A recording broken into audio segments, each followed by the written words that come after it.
In 1791, Mozart died at 35, buried in an unmarked common grave, with more debt than assets. Not because he lacked talent, because the circle around him extracted more than it protected. This video names the 5 patterns. In the same century, John D. Rockefeller built a fortune no one around him could match. He was not more creative than Mozart, not more gifted. He understood one thing Mozart never did. The people around you are either structure or cost. Mozart lived inside the circle. Rockefeller designed it. One gave access to everyone who claimed him. The other decided who got in. That difference was not talent. It was a boundary, set early and never surrendered. You are running your relationships on a blueprint you did not choose. Family installed it, culture reinforced it, and the people draining you now are doing it through habits you were trained to call love. Mozart's father, Leopold, managed him from childhood. He controlled the bookings, the cities, the money. He called it guidance. It was extraction. The first people to drain you rarely introduce themselves that way. Extraction does not look like theft. It looks like need. Borrowed money becomes a gift. Favors become obligation. The extractor rarely takes directly. They position themselves so that you keep offering. Rockefeller identified extractors early. He kept distance from anyone who needed more than they contributed. Not cruelty, architecture. Mozart called the same dynamic loyalty. One built a fortune, one died in debt. Every relationship carries a tax. Time, money, energy, attention. The question is not whether it exists. The question is whether you negotiated it or inherited it without noticing. Mozart paid the loyalty tax in full. His wife's family treated his income as shared property. His friends borrowed and vanished. His patrons demanded exclusivity. He paid every cost without question, because refusal felt like betrayal. The loyalty tax increases over time.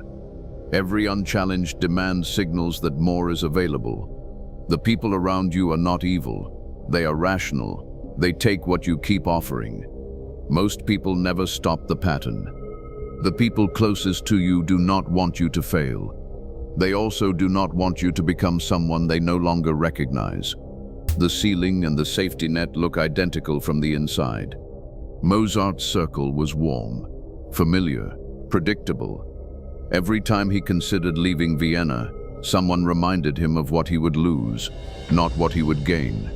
Comfort does not sound like sabotage. It sounds like concern.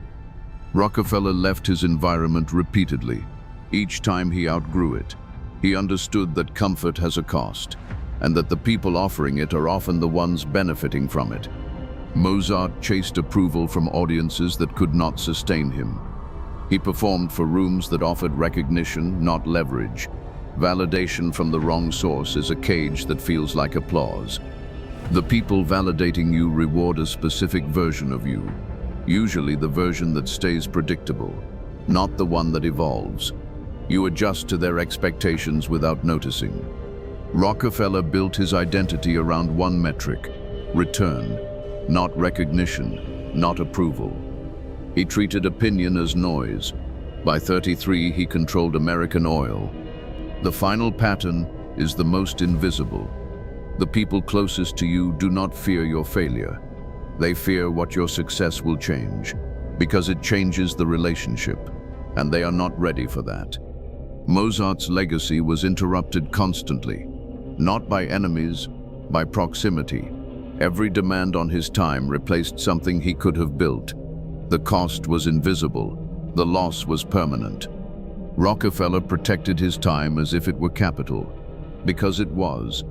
Legacy sabotage arrives as requests, obligations, emergencies only you can solve.